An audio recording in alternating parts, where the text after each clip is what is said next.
Hello friends, and welcome to the Hanged Man in the Moon. Today we're looking at a tarot deck called the Lazy Crow Tarot. It was designed and created by Nicholas Cragoe, and the background watercolor was done by Kate Cragoe. It's a fun, clever, surprisingly deep, and very diverse deck. It's enjoyable to look at, and I think it will be a delight to read with. It also came with this beautiful print, or watercolor.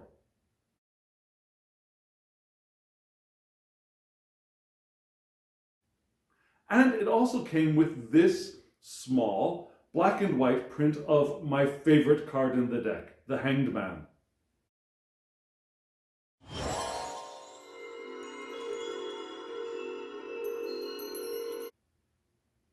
Now, a friend of mine asked, why is this called the Lazy Crow Tarot? Well, it's a Norse-based deck, and if you know Norse mythology, you know that Odin is one of the major gods in the pantheon. And Odin's messengers are crows or ravens, so the crow association is not surprising at all. But why is the crow the lazy crow? I don't know the answer yet. I asked the creator and I'm waiting for a response. But what I told my friend in a partial joke was, well, if the crow wasn't lazy, we wouldn't need the tarot deck. Well, let's look inside. If you want to see what's inside, stay tuned.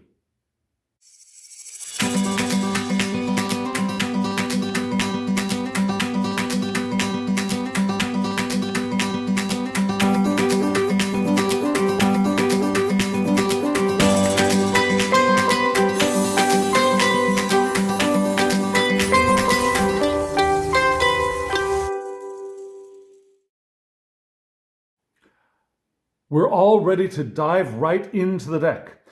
Full disclosure, I am not an expert in Norse mythology. However, I think as we look at this deck together, you'll get a sense of what the deck is like, whether it's for you or not.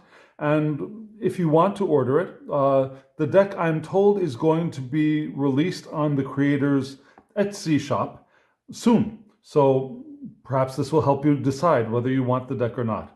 As you can see, it comes in a very clean two-part box that is easy to open without thumb tabs, and it will be easy to open even when the deck is not in the box. So that's a plus right there. I like the black and white design. I like the lazy crows looking lazy and comfortable on the top of the box. The sides of the box have Norse designs to them, and the back looks like this. And I'll just read this for you. The Lazy Crow Tarot deck. Unlock the secrets of your subconscious mind. Learn what your future holds. Make contact with the spirit realm. Cast spells or something. I don't really understand how these things work. Definitely marvel at pretty art. Laugh at drawings of kids fighting with sticks. All of these options and more are open to you, made possible only through the support of numerous artsy weirdos and obsessive artistic labor of a recluse in the woods of Minnesota. I give you the Lazy Crow Tarot. I hope you like it. Art and words by Nicholas Cragoe. I think that's the way you pronounce his name. Okay, so nice back. There is not a book for the deck. I'm told that there is a PDF that is going to be coming out, but we're still waiting for that. So let's look at the deck. Get rid of the cover and get rid of the bottom of the box. You can see the box is very simply done, very nice and very sturdy. Here is the design for the backs, the same as in the box. And as for size, here's a standard US Games tarot size, and it is about the same size. Yeah, about almost exactly the same size. The Lazy Crow might be just a hair larger, but a very good size, very comfortable size for tarot users. Also, the cardstock is matte. It's a little bit slippy, but it should be easy to shuffle. We'll look at that. It's flexible, it's sturdy. It should shuffle very well. But we'll see that at the end of the video. So let me turn the deck around and let's look at the images. So you can see there's a pretty large border around these, which is okay. I probably would leave the border on myself because it works with the overall design of the deck. Here's the Fool. The dog is really telling him not to go forward in this one. The art is, again, very clean, very colorful. And maybe I can zoom in just a little bit more. Just a moment. Let me get this a little bit closer. There we go. That'll look good. So here we are with the Fool. I love the blues. I love the blue sky and the radiant sun. Very hopeful looking card. He's singing. You can see a little note floating out of his mouth. And I'm sorry, but we actually don't know that this is a he, do we? This is a very general, gender-neutral deck and has a lot of diversity, as you will see in a moment. I love the fact that the back of the hand and the front of the hand are slightly different. Now you can kind of get the feeling of fingers, even though it's drawn within a circle. Very, very interesting and very creative design. And here is our magician. The Celtic and Norse knots, beautiful work, beautiful, beautiful work. And still we have the elements. We have the cup, we have the wand, we have the sword, and the pentacles, right here, 5 of them. 5 pentacles, makes sense. He doesn't really have the above-below thing going here, but he's definitely got his wand raised for action, right? And his mustache raised for action as well. Here we have the High Priestess. I love her golds. The goldish yellow of her dress is beautiful, and as well as her headdress. We have the moon, we have the crescent moon, we have the 2 pillars. It's difficult to say whether this is a scroll or if this is just her top. Perhaps it could serve for both, whatever you like. Not much water, but we have a very beautiful night sky in the background. I love these marble bases to these pillars. And here we have the Empress, wheat for bounty. She's looking to the future. Very simple, very clean deck. She's got her crown. She's got a scepter. She's looking to the future. Definitely a female, a traditional female-looking figure. But, you know, we don't know if she is cis or not, correct? There are clouds in the sky, but it's a beautiful blue sky. Lovely card.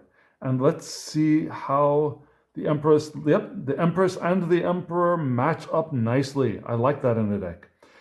He's got the world at his feet, which is nice. He's got mountains in the background. The design on his throne is beautiful as well. Ankh in his hand, she's got a round scepter. Interesting, very interesting. I love it.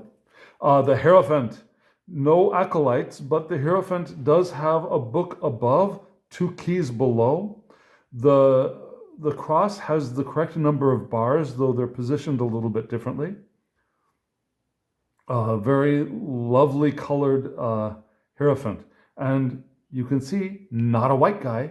Very nice, very, very nice. And interesting is this is probably it's his beard, but it could also be part of the design of the top, the shirt, if that's what you want to see. It's lovely. And here are our lovers. And the creator makes a very clear note of this on his website, that we can see this card however we want to see it. Are they 2 heterosexual couples? Are they 2 homosexual couples? Are they interracial couples? It's all open to our own interpretation and our own belief as to what we want to see. I love the rose climbing up between them. Lovely, absolutely lovely. And of course, you know, pink, lovers. Now, the Lover's card is also a card of choice. So pink is not necessarily a color of choice, but we've got that lover vibe going on, I think. And here we have the Chariot. Wonderful. There's no canopy. The Chariot, male, female, who knows? Not very white skin tone, very good. And also we've got two different colors for the Sphinx-like creatures pulling the Chariot, and they're looking in different directions. This time they're both looking at each other, which is interesting, an interesting choice. The design of this deck is really intriguing. It's graphic art, it's symbolic art, it looks Norse in a way and still very modern. I love it. I love it. Here's the Strength card. You can see there are no names here. So if you need the names, that's something to keep in mind. We have the numbers, and if you know tarot, you can tell what these are. But perhaps not a deck for absolute beginners. I love that she is very comfortable with her lion. Yeah. Here we have card number 9, the Hermit.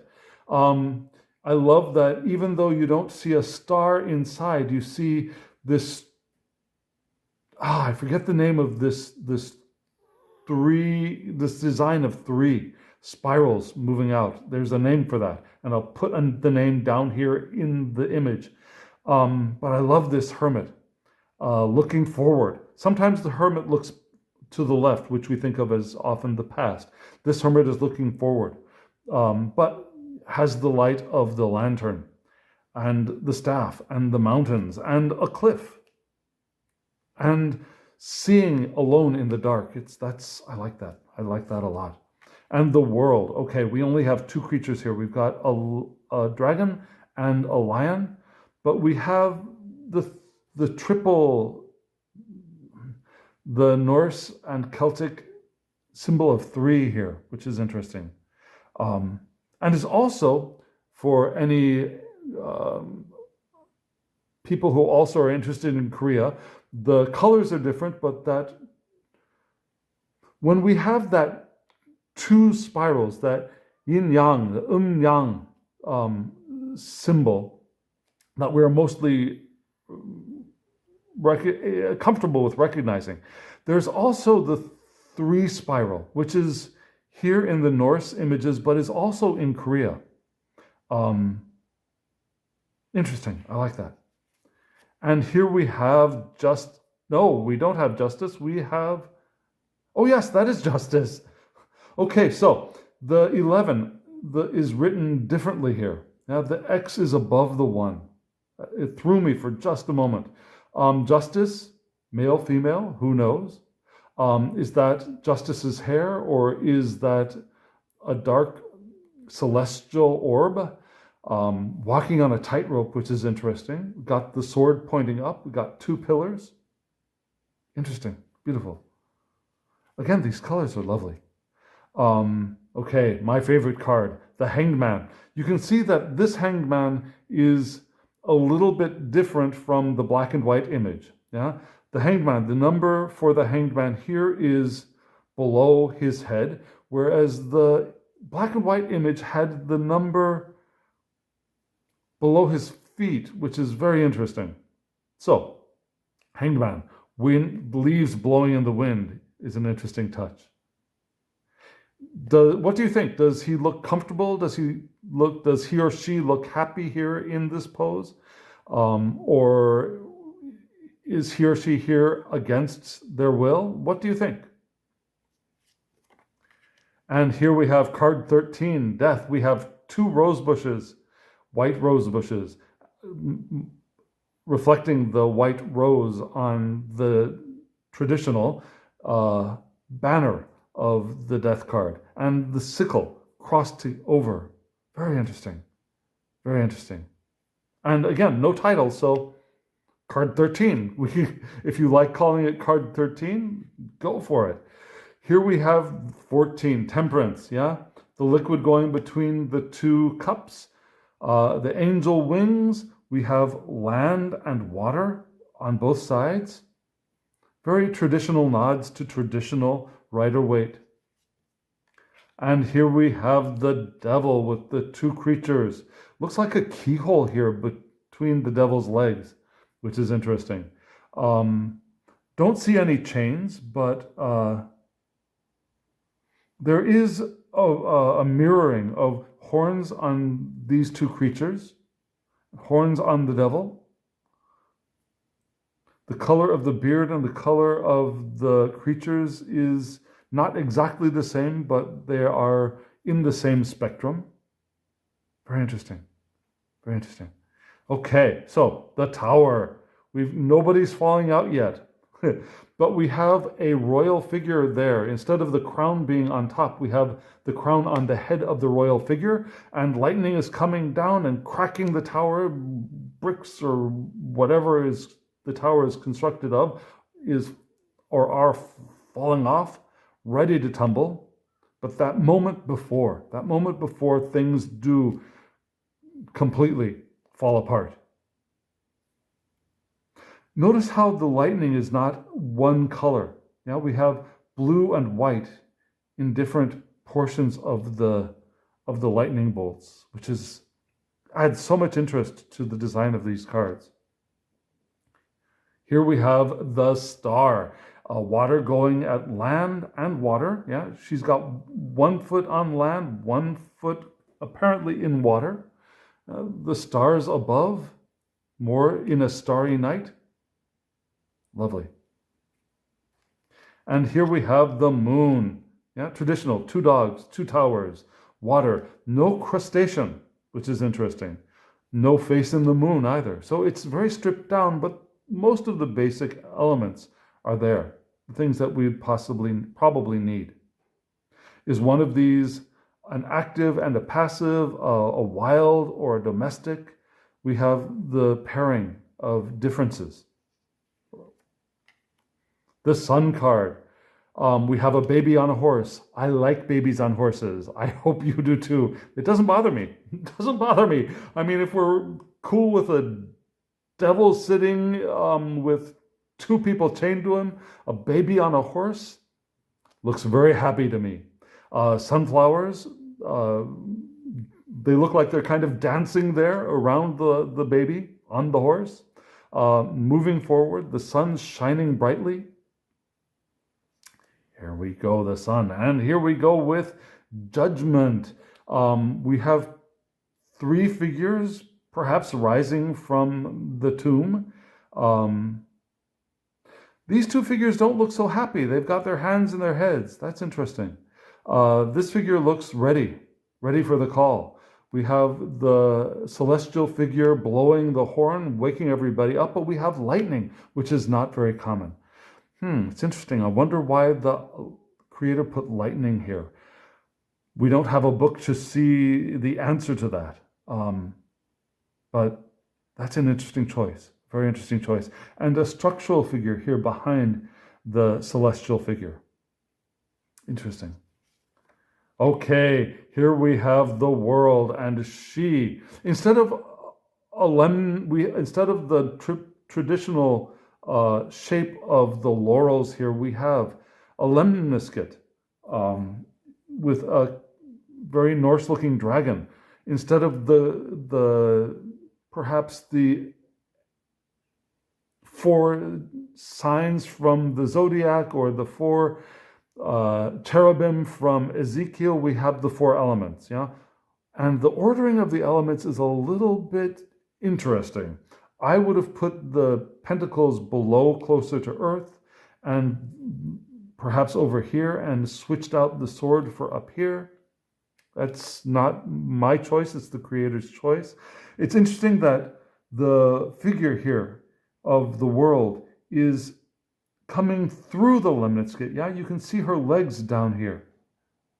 And then we have actually the world at the top. Now we've got balance, we have flow, we have motion, we have coming through.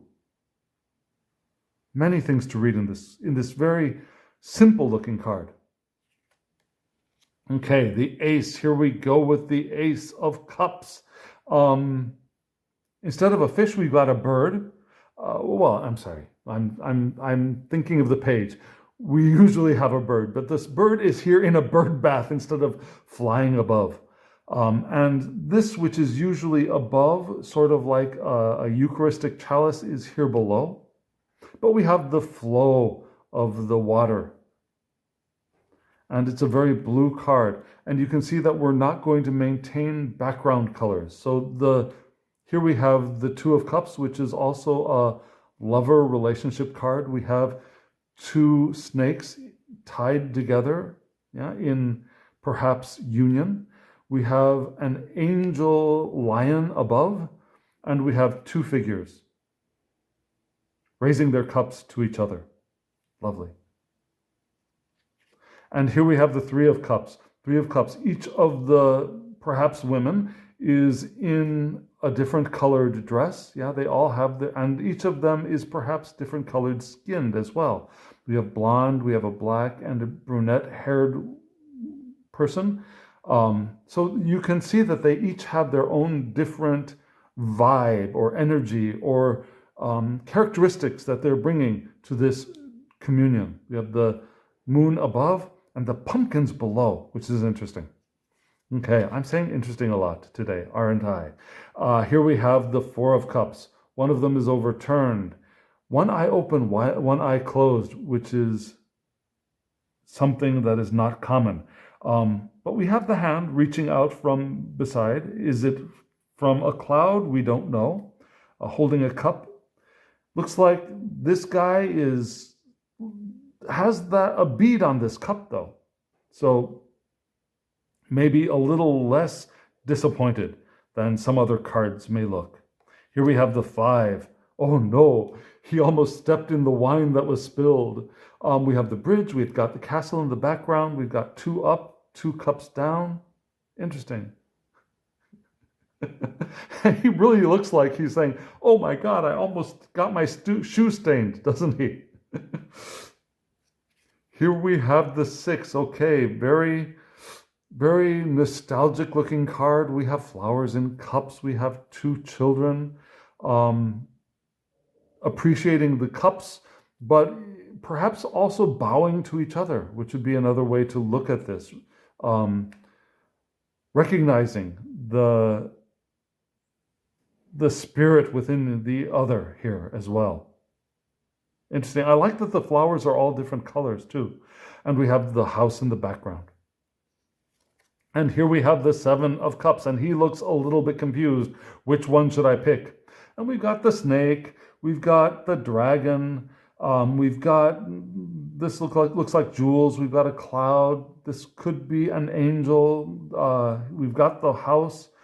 This looks like a vine, which is not something I'm used to seeing. But yeah, we've got choices, a diversity of choices, and he looks like he's scratching his head, doesn't he? Which one do I want? There's a plethora of choices.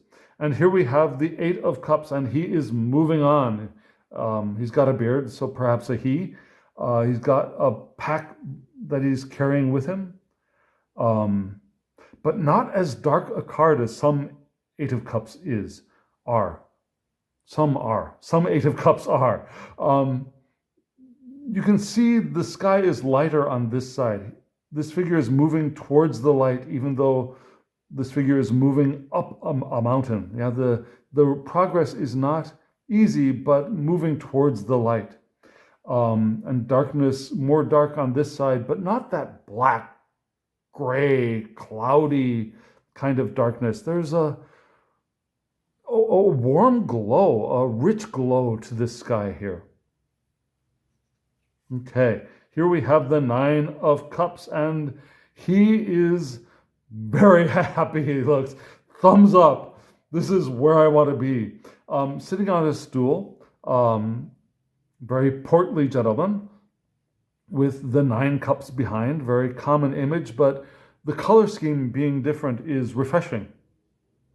And also, again, diversity of skin tone, diversity of age, a family in the 10 of Cups.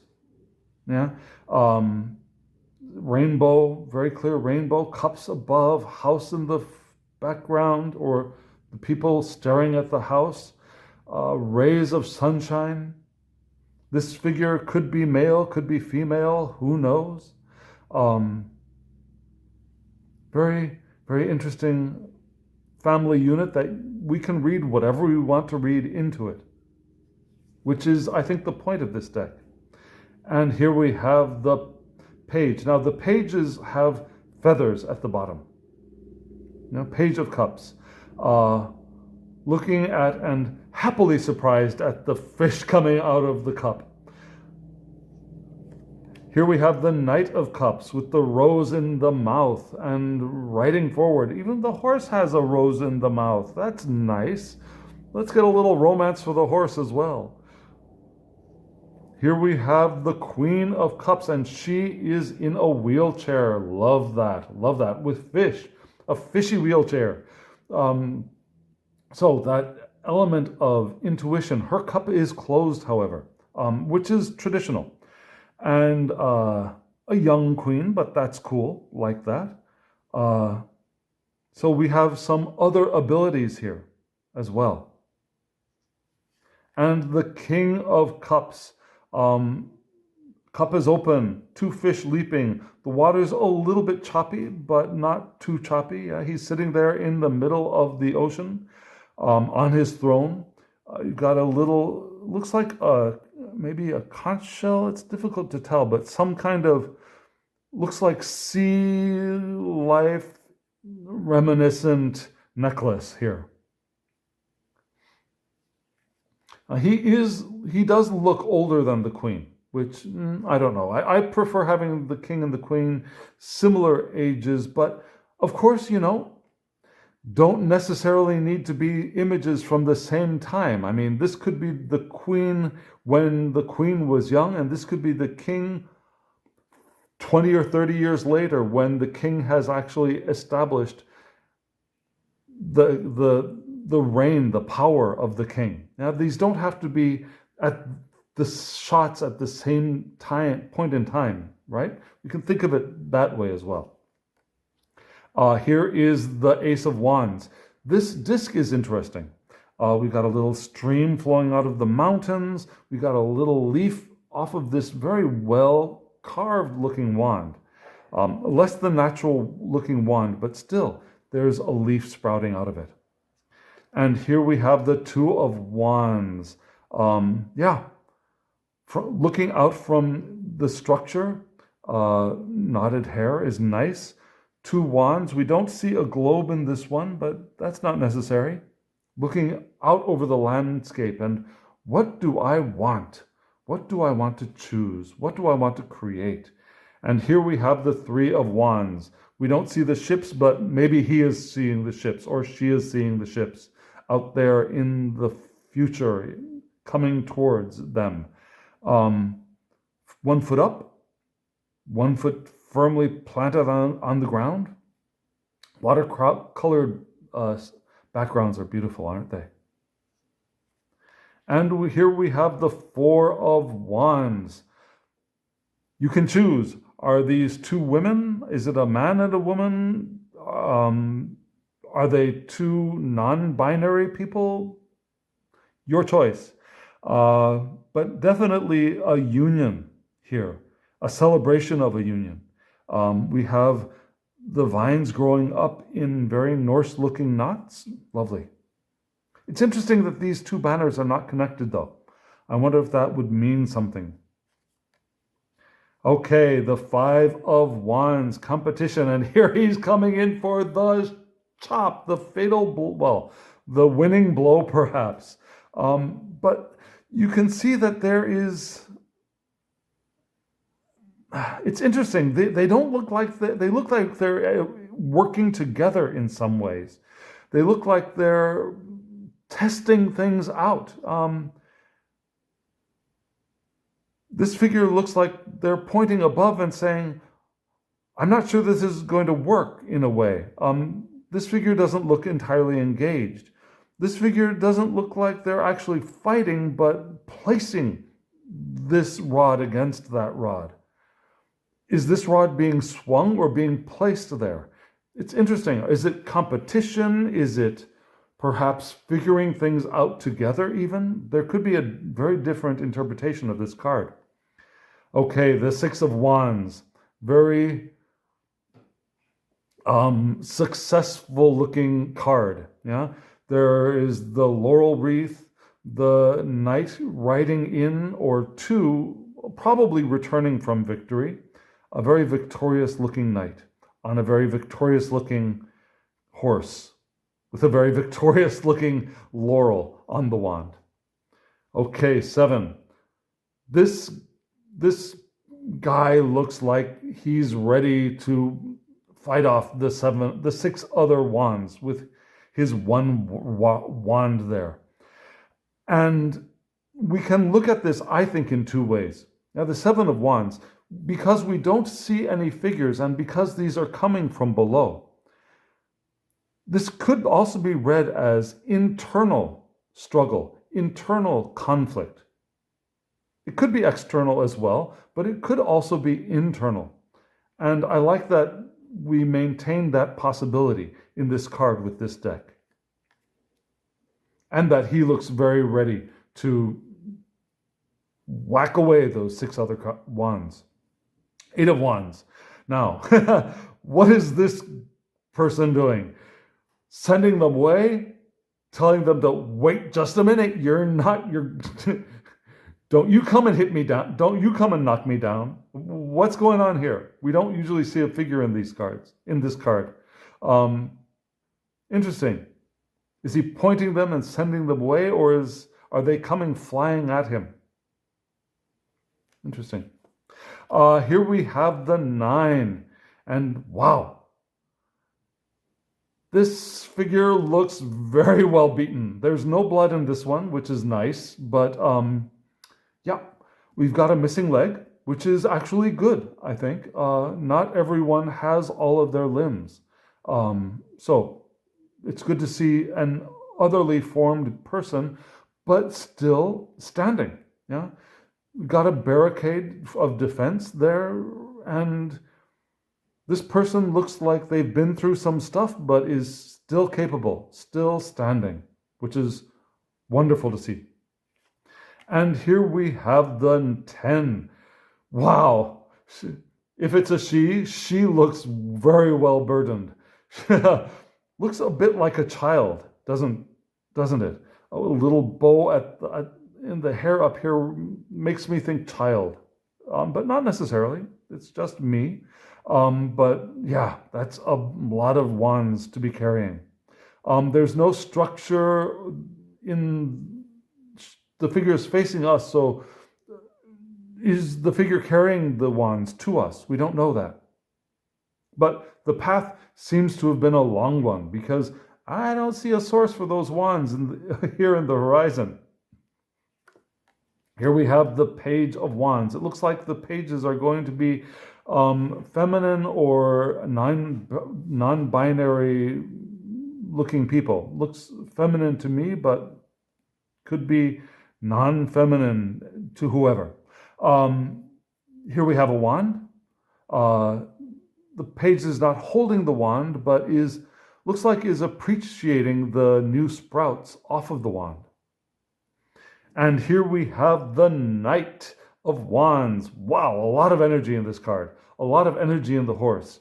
Holding that wand and ready to go, in the process of going. And here we have the Queen of Wands, and she don't look too happy to me. But maybe because she's reading. Yeah, maybe this queen is reading a book. Maybe this queen is not a woman. There is a flower on this wand, which is nice, and a sunflower.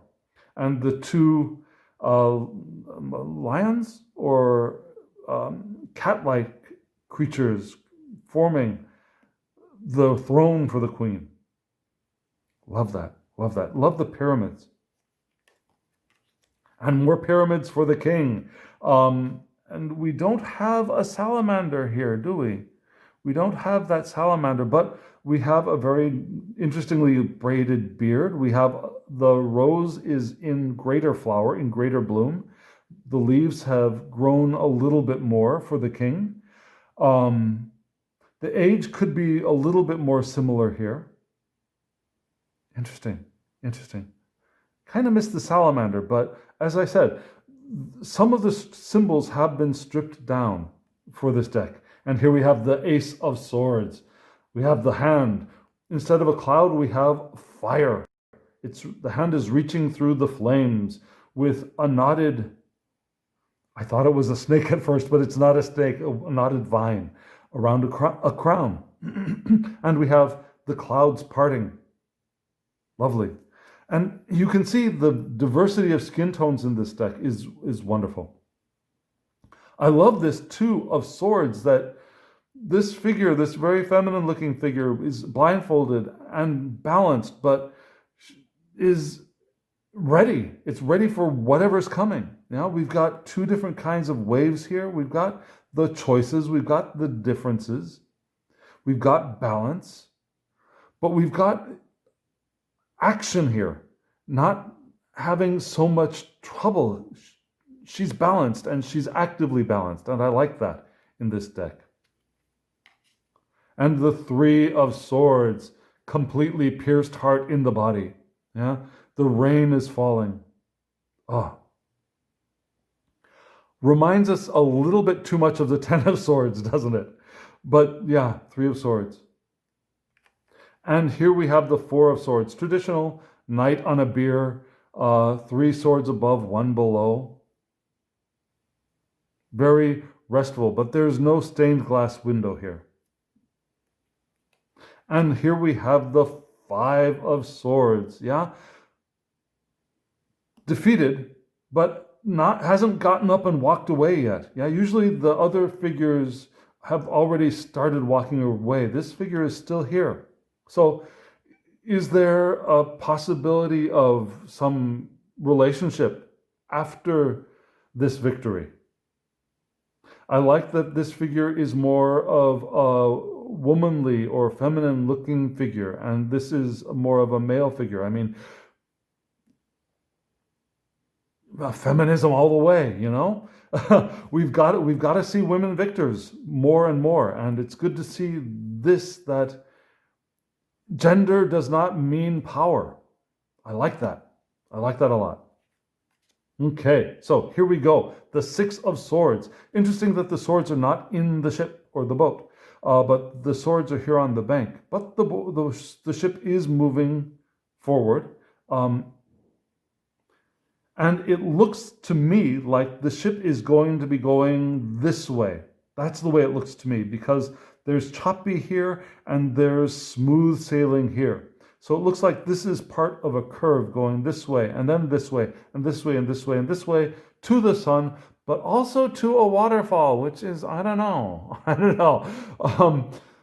Don't know how they're going to get to the sunlight from here. But is that a ship going up or coming down that waterfall? Interesting. Okay. So, Seven of Swords. This figure is sneaking away in the dead of night with as many swords as they can carry. Tents are open. 2 swords are falling. A little bit sneaky, maybe. And here we have the Eight of Swords. And this figure... For a split second, I thought this was a nun's habit, but no, that's hair. There's a necklace going on here. Not so much being bound. The eyes are covered, but this figure is not exactly bound. Yeah, just not ready or able to get out yet, but very able to get out if they're ready, when they're ready. This red color, can you see this red color? I'm not sure if you can see this. I'm not sure what this red color here on the side is. I don't think it's blood. I think it's coloring on the mountains, but I'm not sure. And here we have the Nine of Swords. Here we go with that Nightmare card. Not in bed, but definitely holding the head in with anxiety, with perhaps even depression or fear. The swords are pointing down at this figure, which is Interesting, interesting. See the little feet? I like that. Detail. There's a lot of detail in this, even though it's stripped down. Okay, the Ten of Swords, lying down. Red color of blood, but it looks more like it's a cloth covering the person. Are the swords in the person or behind the person? I think we get to choose that. Is the sun rising or setting? We can choose that. Very, very beautiful cards. Here we have the page. Okay, now I don't know. This page looks a little bit more male, but not necessarily. The sword is being held up, but looking behind and saying, hey, look at this. Look what I got. Maybe. Or, who left this sword here? What am I supposed to do with this? Interesting. There are so many possible thoughts expressed in this pose and this facial expression. Here we have the Knight of Swords charging forward. A lot of speed, a lot of energy. And it's interesting. The wind seems to be blowing this way and the knight is charging that way. Yeah, you see the grass is going this way. The tree is going this way, but the knight is battling even against the wind. And here we have the queen. Now, and with the butterfly, oh, we got the butterfly. And we got the bird, one bird flying up ahead. We've got clouds here in the side, but on a starry night, beautiful starry night. And I think some people read the queen as one who has suffered and has come through a lot of pain, and that's possible. I see the queen as being very independent, as an independent thinker, as someone who is ready to part those clouds with the sword, as someone who is very clear at making sensible and practical and wise judgments. It's a beautiful card. Beautiful card. And here we have the king, a young-looking king, with a little goatee-like beard here. Interesting that the king has a heart-shaped throne. I wonder why that is. But the king looks very stable, looks ready to pronounce judgment, but clear, perhaps loving, compassionate judgment. Maybe that's it. Maybe we're seeing compassion from this king. Okay, so no birds in this king's card. But we do have trees in the distance. Ace of Pentacles. Here we are with the last suit. And we have the path leading out of the garden with the wall of, looks perhaps roses. And we have mountains in the distance. A lot of the typical symbols. The hand holding the pentacle. Here are the two. No lemniscate, but there is a sense of juggling here. The juggler card. Juggling resources, juggling and balancing resources. We have choppy seas in the background. Here we have the Three of Coins, the Three of Pentacles, and we have people perhaps working together, perhaps supervising each other. We have the Three Pentacles here at the top of the arch. We have little bits flying off, which is a nice touch. Very actively in the process of working. Here we have the Four of Pentacles, and it looks like, okay, we've got two pentacles here and two pentacles here. And we got somebody trying to reach up and grab one. And this very royal, regal-looking figure is saying, hey, get your hands away from my stuff. Perhaps. Interesting. And the city behind. And here we have the Five of Pentacles. It looks like there's only one figure here instead of two. Tattered clothes, cold wind, but the inside of this building, which is perhaps a church, perhaps not, looks very warm and ready to receive if this person chooses to look for shelter. And here we have the Six of Pentacles. This figure, this feminine-looking figure, is giving to this person, not yet. So we can choose. Is it going to be a balanced giving? Is it one-sided giving? Yeah. We've got city and nature here balanced out very nicely. Well, the age difference here is also very good to notice. And the Seven of Pentacles. This card has been stalking me this week. The Seven of Pentacles. Wonderful card. And now she looks like she's ready to harvest. I don't know. I almost would have preferred seeing this pentacle still on the bush, but she's also analyzing. That's another part of this card, is analyzing the progress, checking where you're going, and if you want to continue going in the same way. So yeah, there's that checking progress here. You can get that here. Sure. And here we go with the 8. 1, 2, 3, 4, 5, 6, 7, 8 coins. In the process of making that 8th, and the 7 coins look like they're here to dry. In the process of refining their craft, working their craft. And here we have the 9 of Pentacles, and here we have age diversity. Yeah, she's not a young thing. She looks like she's got some experience behind her. The bird almost looks like a pentacle. I thought that was a pentacle for just a moment, but we have 4, 5, 6, 7, 8, 9. The 9 pentacles are here. We've got grapes growing on the vine. We've got, instead of a falcon, we've got a songbird, and she looks really content in her garden. Of course, it could also be a man bun. Could be non-gendered. It's all in the way we look at the cards. And here we have the 10. We got the dog. We got the family. This person looks pregnant. We don't see any children, but we do we have the tree of, yeah, we kind of, I don't know.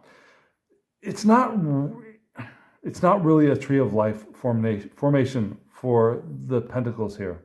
Yeah. It's not really. But we do have the pentacles here in front.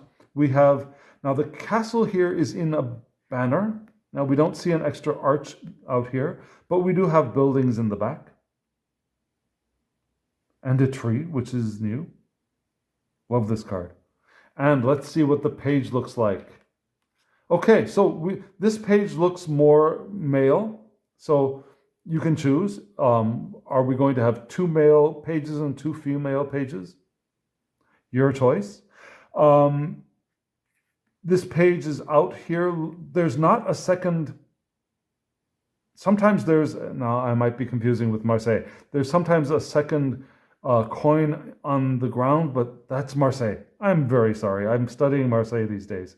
So we got the page holding the coin up and ready to learn what to do with that material resource. And here we have our slow moving knight, our plodding knight. This horse does not look like it's ready to move. It's planted there. But we've got plowed fields. We've got somebody that looks like they're interested in getting work done. And the sun, is it coming up? Is it rising? Is it setting? Your choice. And here we have the Queen of Pentacles, the little bunny. I like the knot here on the side. We've got flowers in the back, very creative and generative Queen of Pentacles. Ready to nurture. And here we have the last card, the King of Pentacles. And look at this. The King of Pentacles has grapes on their cape, their robes. Knots on we got the 2 cows, the heads, knots on the throne, grapes winding up on knotted vines. Beautiful, beautiful. And a little screen scepter. So this is a lovely deck, I think. This is a lovely deck. Again, beautiful diversity of people, of age, a little bit of ability. We've got masculine, feminine, perhaps non-binary looking people. And the thing is that we can see what we want to see in these cards more than in some decks, perhaps more so than in some decks. And I think that's one of the charms of this deck, in addition to the depth and the simplicity at the same time. Now, let's see what the cards are like to shuffle. So I'm not going to shuffle reverses into this deck. Oh, they shuffle and they bridge nicely. So this deck shuffles very nicely. It feels like a make playing cards style cardstock. Shuffles wonderfully. Let's see about overhand. I'm usually not very good with overhand and slippy cards. These cards are very slippy. But yeah, it overhands wonderfully, nicely. I need to be more conscious when I overhand shuffle decks that are slippery like this, but I love the way that these riffle shuffle. And look at that. Look at that. Hear that. Shuffle is wonderful. Gives me the joyful feeling of a perfect shuffle. Let me cut the cards and see what we get. So here we have our card is the Six of Swords. So, yeah, perhaps we're ready to move on. Perhaps we're ready to leave these choppy waters for a brighter future in ahead of us. Perhaps we're ready to move on. And I think that's the direction that 2021 is moving us. We're ready to move on, and we've started to move on. So if we keep facing it's not downstream in this card. I wish it were downstream. I would prefer it if it had been downstream. But if we continue going in the direction we're going towards smoother waters, we'll get what we want. We'll see what I believe is the sunrise of joy and happiness and community that we are anticipating. Well, friends, here it is, the Lazy Crow Tarot. What do you think? Let me know below. And let me know if you're interested in getting this deck. I'd love to hear. I'll have a link to the creator's Etsy shop so that you can check out when he has decks available for purchase. And hit the like button if you feel like it. Share this with friends who might be interested in either Norse mythology, tarot, a tarot deck with sharp, clean, and somewhat architectural lines to it. It's a beautiful deck. And friends, as always, I wish you love, joy, well-being, and pure awareness. Thank you.